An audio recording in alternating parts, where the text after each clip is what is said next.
يا مظلوم يا غريب كربلاء يا ليتنا كنا معكم سيدي فنفوز فوزا عظيما. صلوات.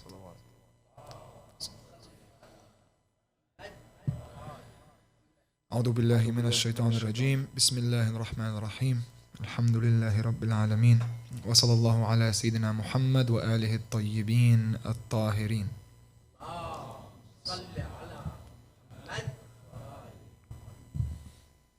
اللهم اخرجنا من ظلمات الوهم واكرمنا بنور الفهم. اللهم افتح لنا باب رحمتك وانشر علينا من خزائن علومك يا ارحم الراحمين. اللهم علمنا ما ينفعنا وانفعنا بما علمتنا وزدنا علما. Brothers and sisters, Assalamu alaikum wa rahmatullahi wa barakatuh.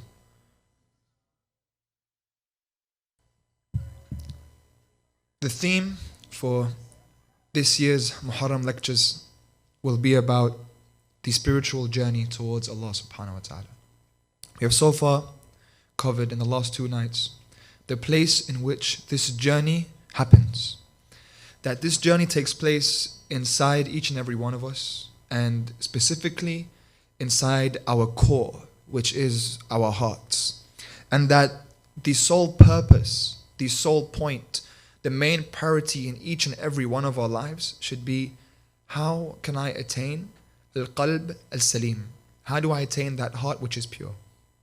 So that I can, if there are any blemishes on my heart, purify it from every corruption. And take this journey towards God, which is the reason that I was created. And everything else in my life that is moving me away from this reason is merely a distraction and illusion of dunya. So this is the main priority. Karbala, the whole situation in which Imam al-Hussain alayhi salam sacrificed his life, was not to take us just to him. He was merely the symbol to take us to Allah subhanahu wa ta'ala. To revive that journey in each and every one of our lives, that 1,400 years later, we still remember the story and how much sacrifice one man made on his journey towards God. And so we can learn from it, and we can make such sacrifices in our lives on our journey towards God, which is the whole reason why we're here. And so, over the centuries, ulama created this science, developed rather, this science within Islam called al-sayr wal-suluk. So the science of wayfaring, the spiritual journey towards God. And we, many times in many of these lectures and the books that we've read, we come across all these different lessons from the Imams, from the Holy Prophet. And we want to incorporate those lessons into our lives, but we don't have a mind map. We don't exactly know what steps to take chronologically, which one comes before the other. And so we need a developed chronological system by which we go step by step and know exactly what we can do in our daily lives as youth living in the West, but still able to take the spiritual journey within one's heart. It's not just poetry and fantasy, but a real spiritual journey within one's heart towards God, so that we may know God, which is the purpose of our creation. Man arafa nafsah faqad arafa rabbah. To know ourselves, to know Allah subhanahu wa ta'ala. And so we go to the Imam, we go to Imam Ali alayhi salam to find out what this first step is. Today, inshallah, we're going to speak about the whole map. I'm going to bring you the actual map that we can take on the journey towards God, and then on the following days, we'll dissect this map and each point, which steps to take, and how we can do that. So that, of course, the first step that we have to take, the very first thing.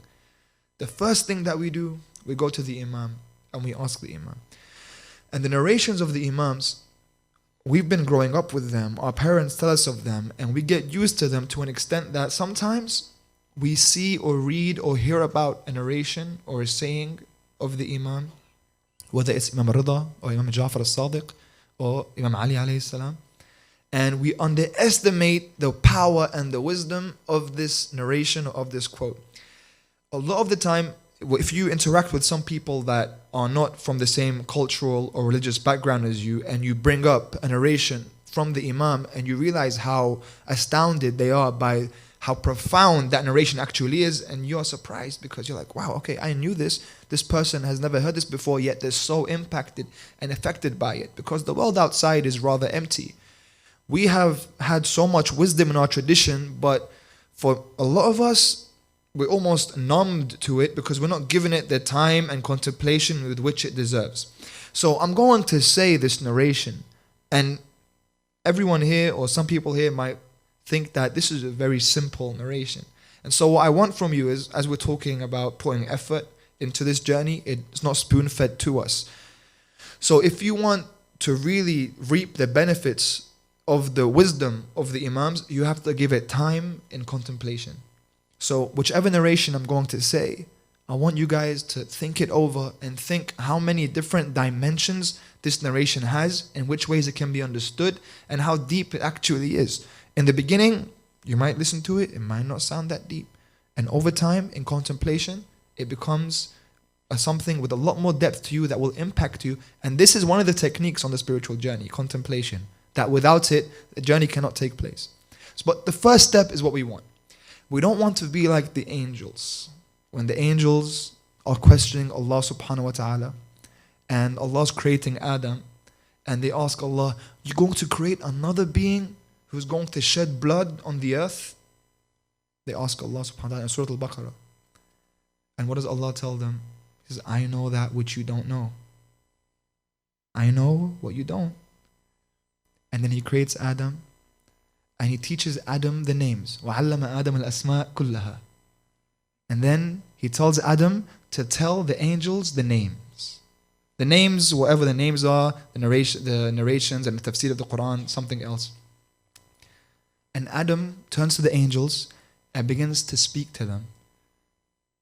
أَنْبِئْهُمْ بِأَسْمَائِهِمْ. God tells him, tell him the names. And all the angels are astounded and dumbfounded by what Adam tells them. And what do they say? They don't say, oh, ahlan wa sahlan ya Adam. They don't say, now we get it. They don't understand. They say, La ilma lana illa ma 'allamtana. Okay? They questioned Allah first. They questioned Allah, and Allah answers them, and then they admit that they don't know exactly what's going on, and they tell Allah, La ilma lana illa ma 'allamtana. The part where it says illa ma 'allamtana means that there is knowledge that they can have, that Allah subhanahu wa ta'ala is the one who gives them. So Allah teaches, and no knowledge is with us except that knowledge which Allah gives us. But how do we become those with which Allah gives knowledge? This is only understood by its people. And so we come to the narration. And Imam Ali alayhi salam goes to Kumail, the holder of his secrets. And he says to Kumail, Ya Kumail, ما من حركة إلا وأنت محتاج فيها إلى المعرفة. There is nothing, no movement, no action, nothing that you can do except that you are in need of ma'rifah before the action. There is nothing any single one of us can do before we know about it. Knowledge is the muharrik. Knowledge is the mover. Knowledge is that which makes us react. If there was a lion behind me right now and I didn't know about it, I wouldn't run away. Only when I know there's a lion will I run away. If I sent you to the store and I tell you to grab some potatoes and you don't know what potatoes are, then you wouldn't know what to bring back with you. If you didn't know the roads to get to the markaz, then you wouldn't be here right now. It all starts with knowledge. ما من حركة إلا وأنت محتاج فيها إلى المعرفة. This is not just theoretical. This is Quranically true as well. Before Tawheed, فَعْلَمُوا أَنْ لَا إِلَهَ إِلَّا اللَّهِ. No, there is no God but Allah. There is no point to all of this if you don't know. There's nothing that you can do if you don't know about it first. Philosophically, by the way, this is also true. The way we move, from the smallest, merest movements, like this, the way I'm moving my fingers right now, I have to have a mental image, a surah dhihniya, of this movement before I commit this movement. There's nothing that you can do except that you have a mental image beforehand. And this happens in fractions of milliseconds. You don't know it. But for you to actually do something, you have to know about how to do it first. This is really important to know. It might seem really simple to you right now and really obvious. But once you wake up and are aware of this fact, things change. Because then you will give knowledge the priority. The first step on the journey towards God is knowledge. You all have to be seekers of knowledge. Every single one of us here. And we are in dire need of knowledge. If the brothers can just come forward, please, so that it's easier for anyone who's coming in. Sallallahu ala Muhammad wa ali Muhammad. Thank you.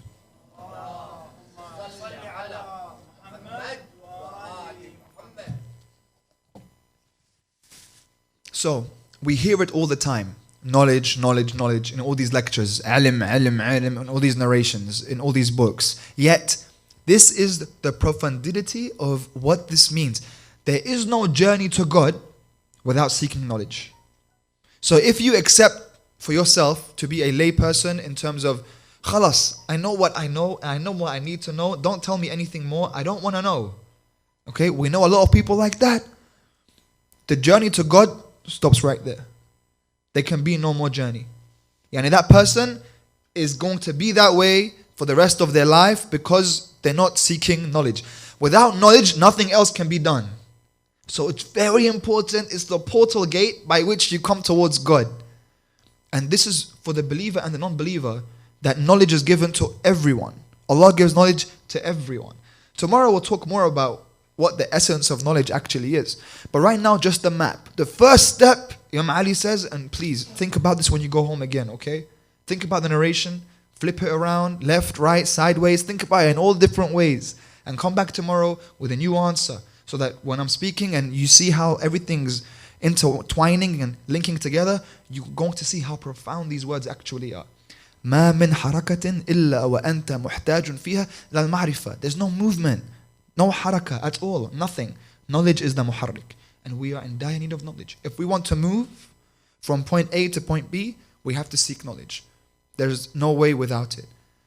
All of us, Hausa student or not Hausa student, uni student, not a uni student, 60 years old or 10 years old, a single mother of 5 or not, it doesn't matter. If you want to go on the journey, then knowledge is a prerequisite. You have to go through this gate. It's the first step. There's no other way. And so we have all of this in our tradition. First of all, we have the words of our Imams in Nahjul Balagha. We have the words in Sahiba Sajadiyya, how the Imams spoke to Allah subhanahu wa ta'ala. And unfortunately, we don't take advantage of these words and of this wisdom that's given to us. Many of us, unfortunately, we don't even speak Arabic or read Arabic or understand it properly. And I know it's difficult. I was also born and raised in a non-Arabic speaking country. But really, it's not even a cultural thing, not even for Arabs. Arabic is the language of Islam. Okay? The Quran and the words of the Imams are experienced completely differently when they are experienced in Arabic. Everything can be translated, sure, and you can understand the context of things, sure. But really, if you want to experience it the way it was intended to be experienced, you need to go towards Arabic. And it's possible, and it's much easier than a lot of us think. It's much easier than a lot of us think. And there are several techniques to this. I'm not going to be shy here. I'm going to tell you guys very simple techniques that you can do, that all of us can do, that we can do. From the smallest things that you wouldn't notice in the Quran, very small things. The Fatiha that you read every day in your salat. Bismillah ar-Rahman ar-Rahim, alhamdulillah rabbil alamin ar-Rahman ar-Rahim, maliki yawmiddin. You're speaking about Allah subhanahu wa ta'ala all the time in third person, as if He's not there, right? Ar-Rahman ar-Rahim, maliki yawmiddin. Then suddenly you speak directly towards Him. Iyyaka na'bud wa iyyaka nasta'in. That is an Arabic rhetorical device that's called iltifat. It's something that Allah subhanahu wa ta'ala uses in the Quran sometimes. He changes in which person the Quran is speaking. And it creates this feeling when you're experiencing the Quran. If you don't realize this and don't know this, it doesn't impact you that way. This is a very, very small technique, and the Quran is filled with them. Completely filled with them. And then we come and we say, how is the Quran a miracle? Or what's special about the Quran? Or how does this impact my life? And we can't even read it. It's not fair. Right? If you want to really give something a chance, you give it time. and you give it a chance. And Arabic language is the key to knowledge. I'm saying language right now, it's the key. When you begin with the language, and the way that slaves were incorporated, the way that they were tamed was by taking away their books and their pens. Okay? When you mentally enslave someone, that's a real slave. Even now there are slaves. They're not shackled, but they have shackles in their minds because they're not educated and they don't have knowledge. When you have knowledge, you're powerful. Knowledge is power. With knowledge, you become a free man, free woman. Nothing from anything.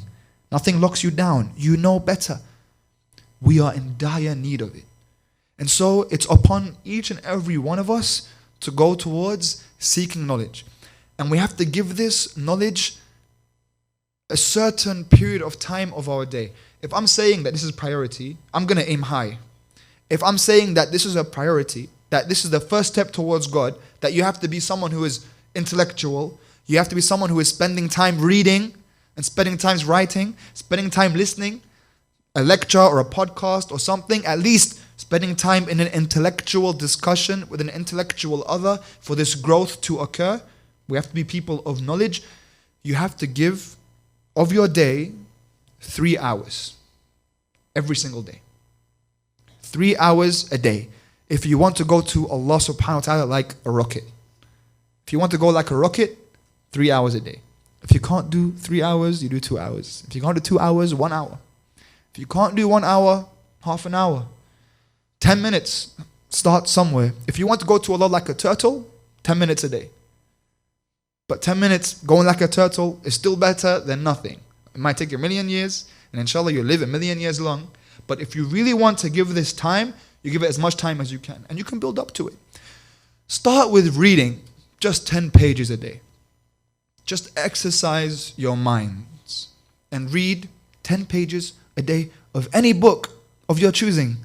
Just think, okay? Don't be asleep. Think. Let ideas bounce around in your mind at least for a small period of time a day. And then in 10 days, that's 100 pages. In 20 days, 200 pages. In 30 days, 300 pages. So then you finish a book every month. And month after month, this knowledge begins to increase. That's only 10 pages a day, 15 minutes. Okay. But again, those are for the turtles.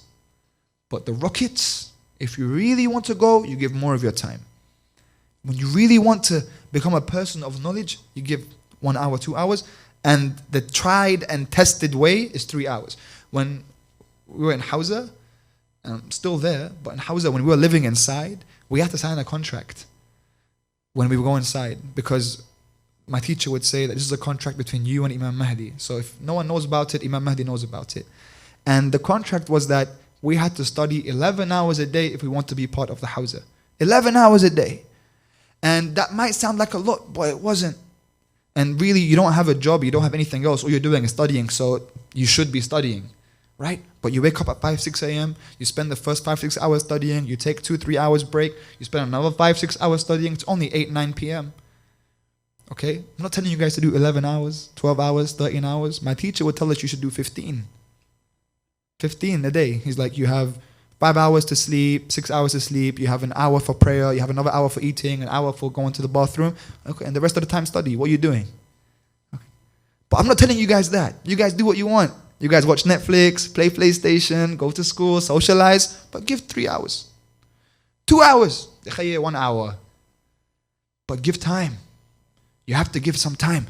Because if you don't, all you're doing is fitting Allah and your intellectual growth around your social life, around making money, around wasting time, then really you're going to become slowly as you age a nonsensical person. And I'll prove that to you in the nights that come forward, inshallah. But if you want to be a person of meaning and purpose and wisdom and a healer and a pure heart, then you give time to your intellectual growth. Yet, knowledge has a weakness. Because right now, what I'm speaking about, you can easily say, what's that got to do with becoming more religious if I just read any book? It has a lot to do with it, because Imam Ali said it's the first step. So it's the first step that you take. But you're right to ask that question, because you can easily gain knowledge, yet not act upon it. You can have knowledge of something and act contrary to your knowledge. One of the biggest ulama ever in history. You know what his name was? Iblis. One of the biggest ulama. He knew Allah very well. And he worshipped Allah for several thousand years. And he knows. Yet, he still persists to go against Allah subhanahu wa ta'ala and to try to misguide the people and tries to cut our way towards God. He has the knowledge, but his arrogance and his pride blocked him from applying that knowledge. So, we can gain all the knowledge in the world. There are many smart people out there that don't believe in God. Many intellectual people out there that don't believe in the immaterial world and don't believe in this journey towards an immaterial creator, even though there are many that do. We want to be people who have knowledge, but we want to apply the knowledge. Knowledge has a weakness. That weakness, we need something in order to avoid that weakness. You know, like if a professor was at university and he's teaching the students about the dangers of smoking and what it can do to your lungs, and he shows them diagrams, shows them PowerPoints, he shows them everything. And then it's break time, everyone leaves, and he lights up a cigarette. Does anyone say, wait, your lecture suddenly doesn't make sense anymore? No, it makes sense. Everything he said was understood by the students. Everything he said was eloquently put, but he just didn't apply it. All right? A lot of human beings are a very interesting creation because we always go towards that which harms us, even when we know it's bad. Like any other animal, if it was to see like a fire in front of it, wouldn't go towards the fire. A lot of humans, we do things like that. Like the story of a young boy when he sees someone smoking a cigarette for the first time and he sees them put the cigarette in their mouth and light it up and he's shocked, and the person says to the little boy, don't ever try this. And the boy's confused, well, why are you doing it? But that's how we are. And we try to tell people don't do this bad thing and we do those bad things. We know it's bad, we still do it. We don't apply the knowledge. So we need a level above ilm. Ilm is the first step. Ilm, knowledge, ma'rifah.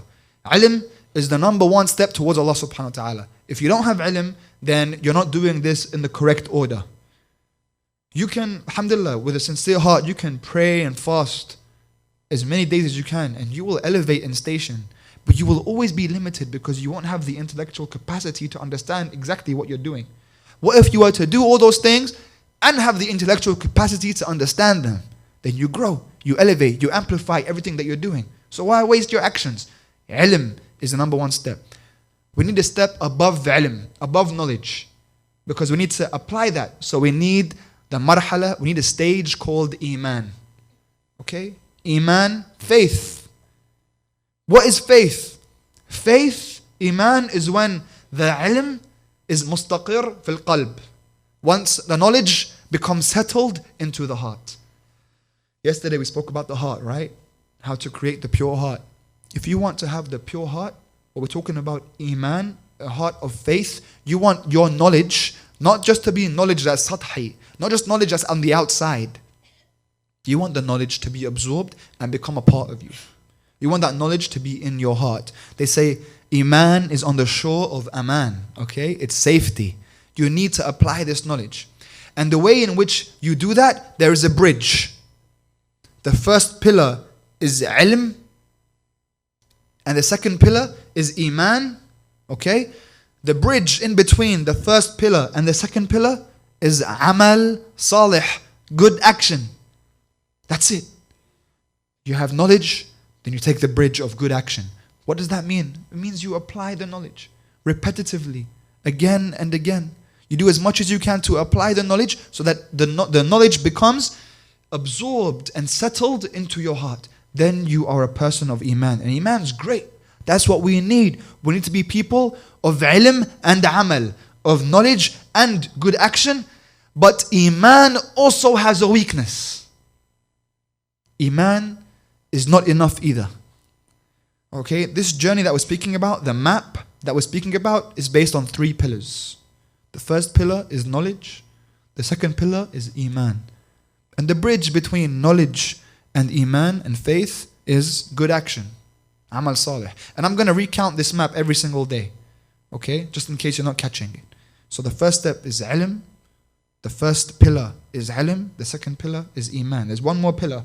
We need this more than Iman. This is the level above Iman. Because Iman has a weakness. Iman can be blind. Belief and faith can be blind. It's still amazing. It's still something that we need. We want to have faith. We want to have belief, but it's not enough. It's not everything. Because if I ask you, why do you pray 2 rak'ahs in the morning at Fajr? You say, I don't know. The Prophet did it and the Imam did it, so I do it. Great. Why do you pay khums? Why not sudus? Why not saba'? Why? You say, I don't know.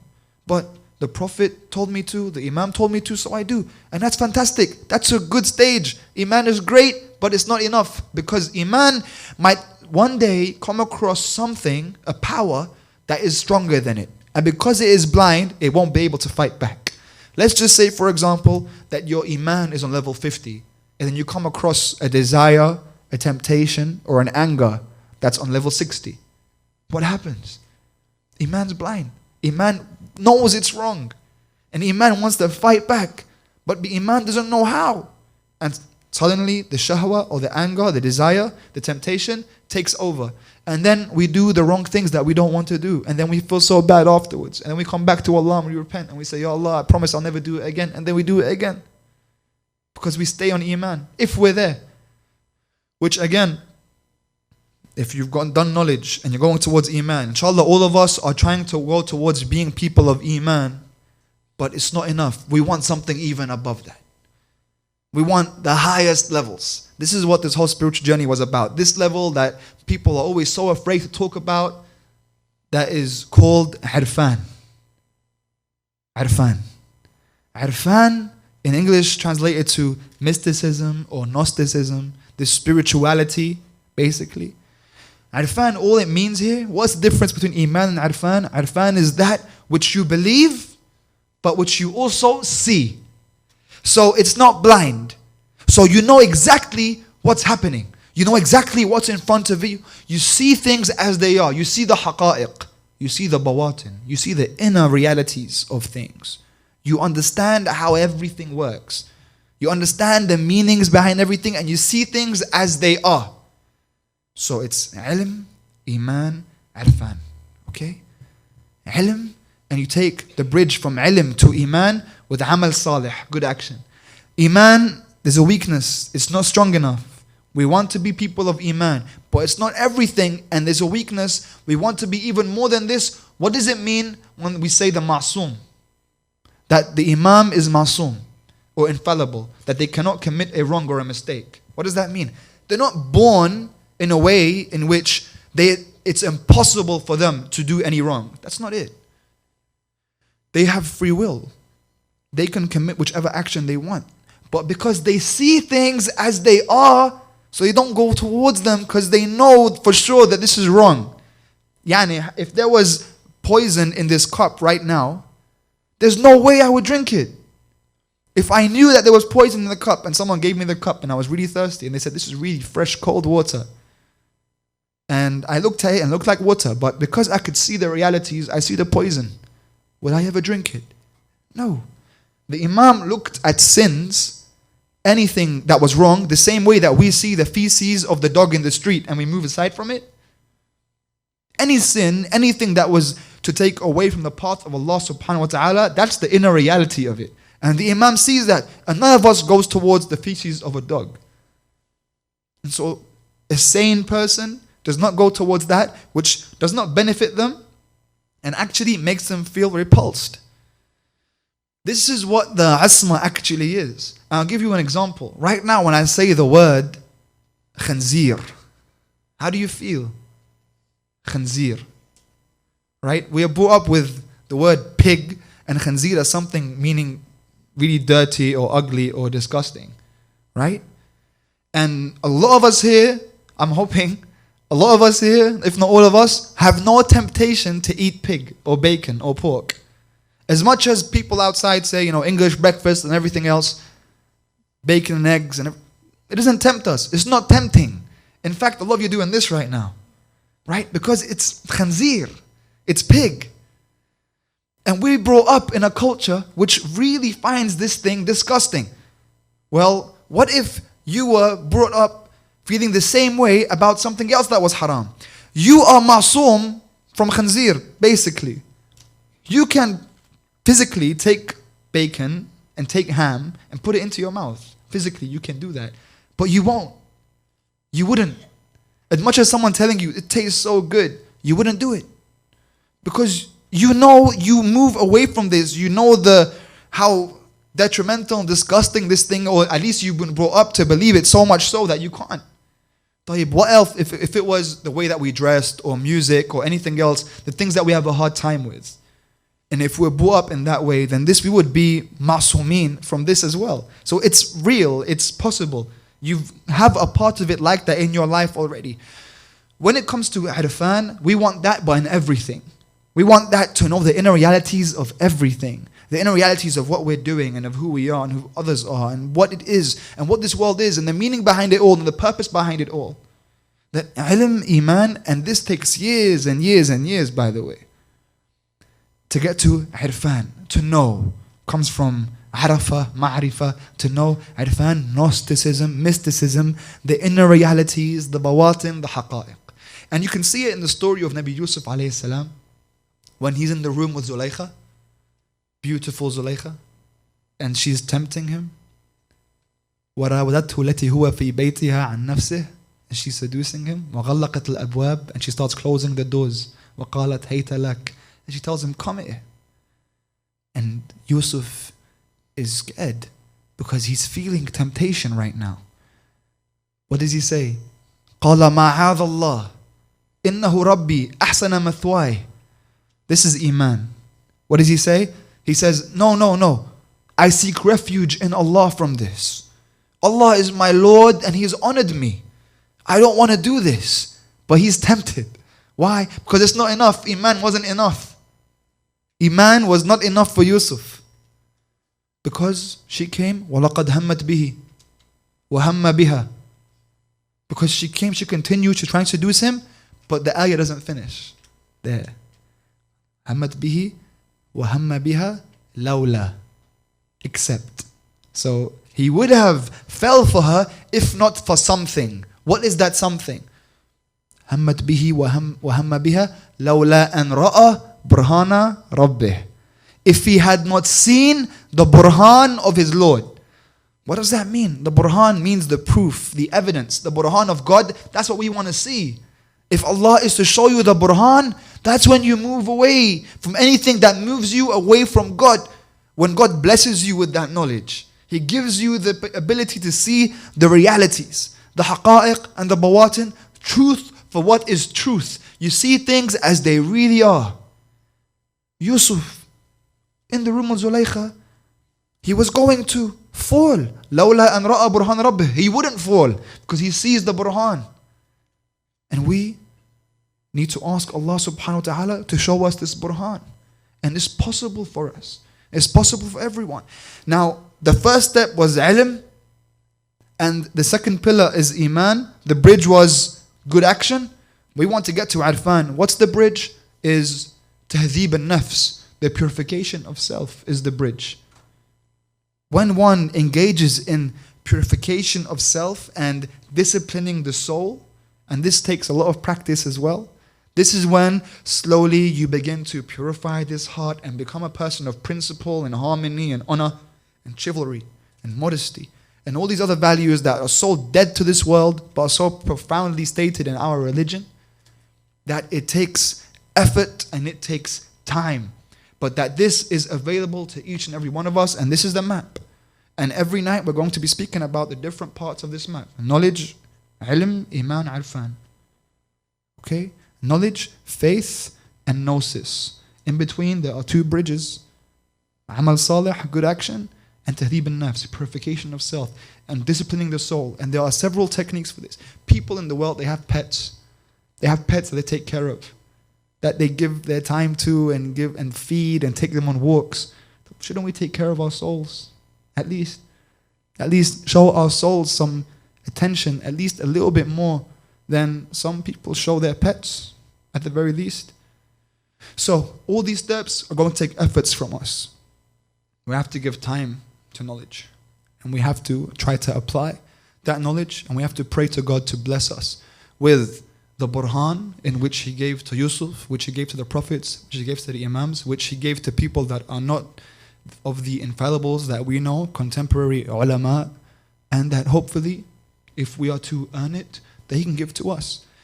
This journey towards God is the purpose of why we are even here, why we are created, and we don't have too much time. We don't have too much time, guys. A lot of our times are already wasted by the way that we understand the cultures that we are in and what fun is. At least let some of our time be productive that we can build our afterlife with. And when we come on these nights, these 10 nights a year that we come on, it's always this revolutionary time by which we can change our lives.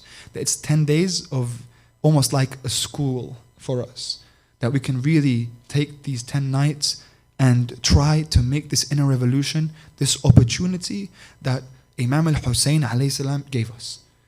That 1,400 years ago, when he received the letter from Yazid telling him that he has to give bay'ah now or that they were going to kill him. And he refused to give the bay'ah. And he said, someone like me does not give the bay'ah to someone like him. And so he knew that Yazid and his men were going to come towards Medina. And the Imam was in Medina. That was his home. The home of the Prophet, the home of the Imam. Imam Ali alayhi salam to the Fatima alayhi salam, the home of his older brother and his home, his entire life. He's in his 60s now. And so then he decides he has to leave Medina. And so he moves on his way on the 28th of Rajab of that year. He moves at the edge of Medina and he brings all of his supporters.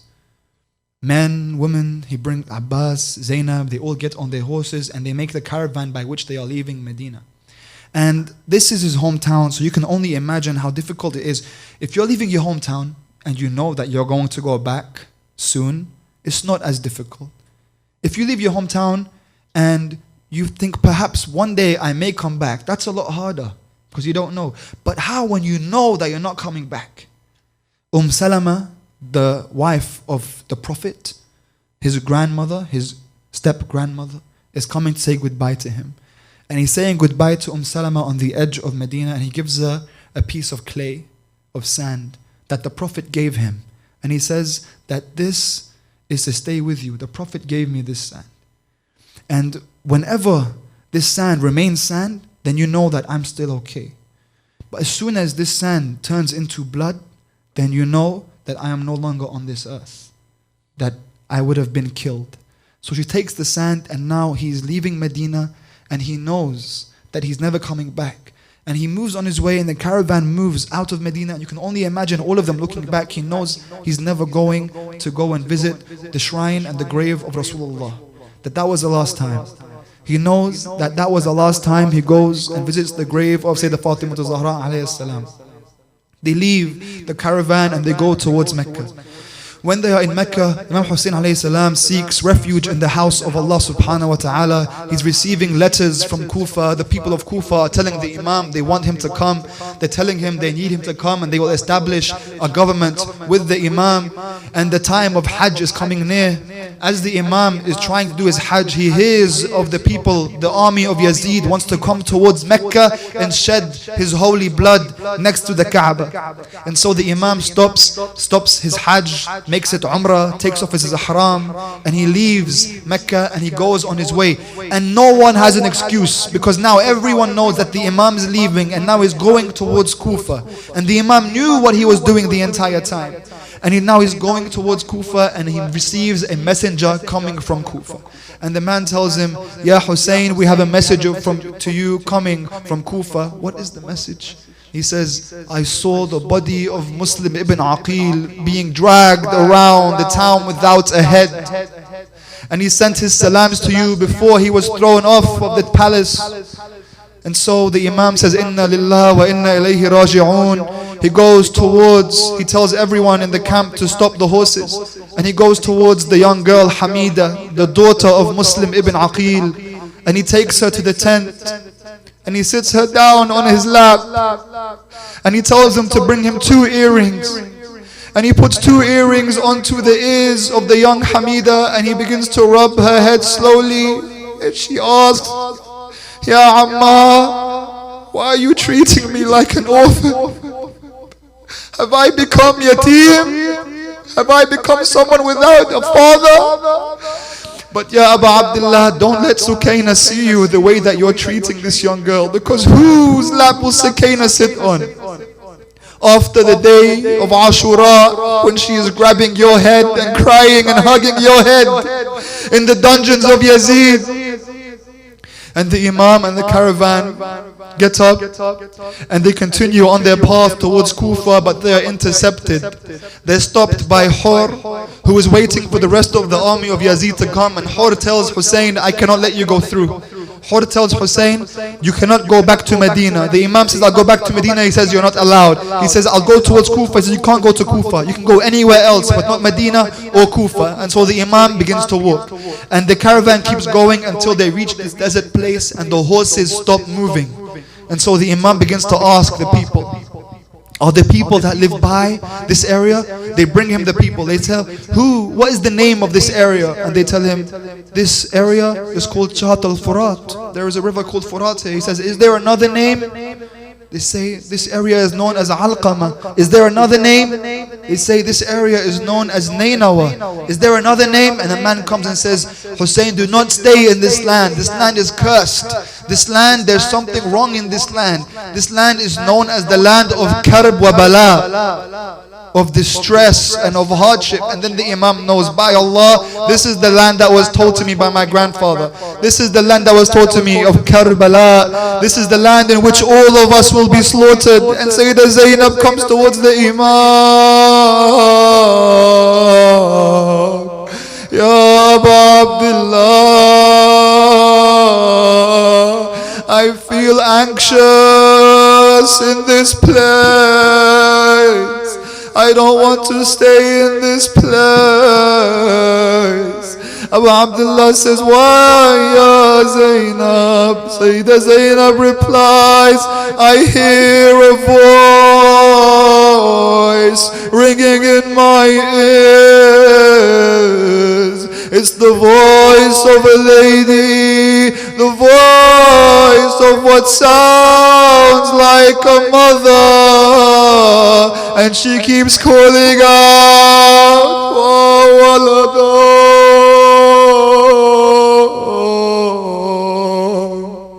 oh, ghariba, ya Zainab, don't you recognize the voice of Fatima in your ears? Calling out for her son, wa Hussaina, wa shahida. La'natullah ala qawm al-zalimin ila yawm al-qiyamah. Salawat.